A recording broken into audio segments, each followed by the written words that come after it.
ظالم بادشاہ اور فقیر۔ کسی ملک پر ایک مغرور بادشاہ حکومت کرتا تھا۔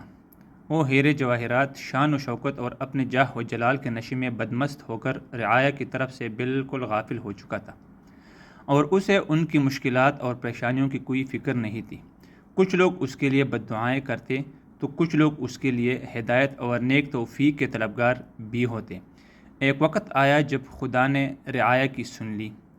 ہوا یہ کہ بادشاہ ایک دن نہایت شان و شوکت سے سپاہیوں کے لاؤ لشکر کو ساتھ لے کر شکار پر نکلا۔ جنگل میں اسے ایک ہرن نظر آیا۔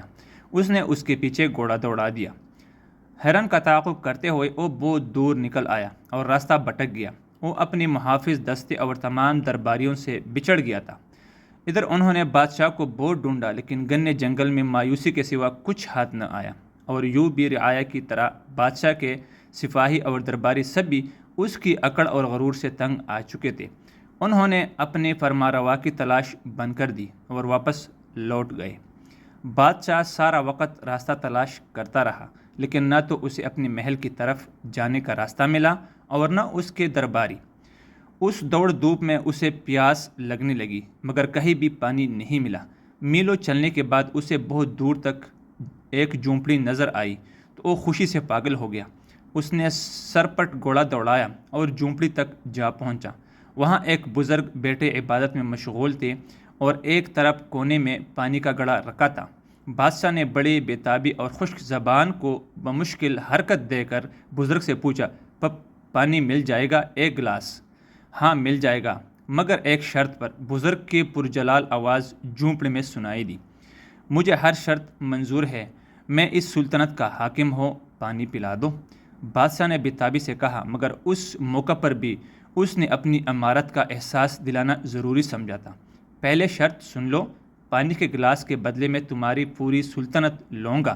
بزرگ نے درست سی کہا، پوری سلطنت ایک گلاس پانی کے بدلے؟ بادشاہ نے حیرت سے پوچھا۔ بزرگ نے کرخت لہجے میں کہا، ہاں منظور ہے تو ٹھیک، ورنہ یہاں سے چلے جاؤ اور مجھے عبادت کرنے دو۔ پیاس کی شدت سے بادشاہ کو اپنا دم نکلتا محسوس ہو رہا تھا۔ اس نے نڈال ہو کر کہا، مجھے منظور ہے، اب مجھے پانی دے دے۔ پانی پی کر بادشاہ کی جان میں جان آئی تو وہ بزرگ سے کہنے لگا، وعدے کے مطابق اب میں بادشاہ نہیں رہا، آپ میرے جگہ بادشاہ ہو گئے ہیں۔ آپ میرے ساتھ محل چلے اور تخت سنبھال کر مجھے وہاں سے رخصت کریں۔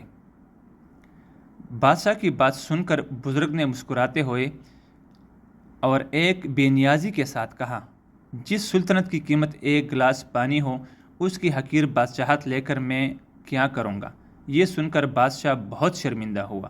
اسے اپنی اصلیت کا علم ہو گیا تھا اور وہ جان چکا تھا کہ واقعی انسان کے پاس دنیا بھر کے خزانے ہوں یا کوئی بڑی سلطنت، لیکن جب وہ مجبور ہو تو اس کی قیمت ایک گلاس پانی کے برابر بھی نہیں ہے۔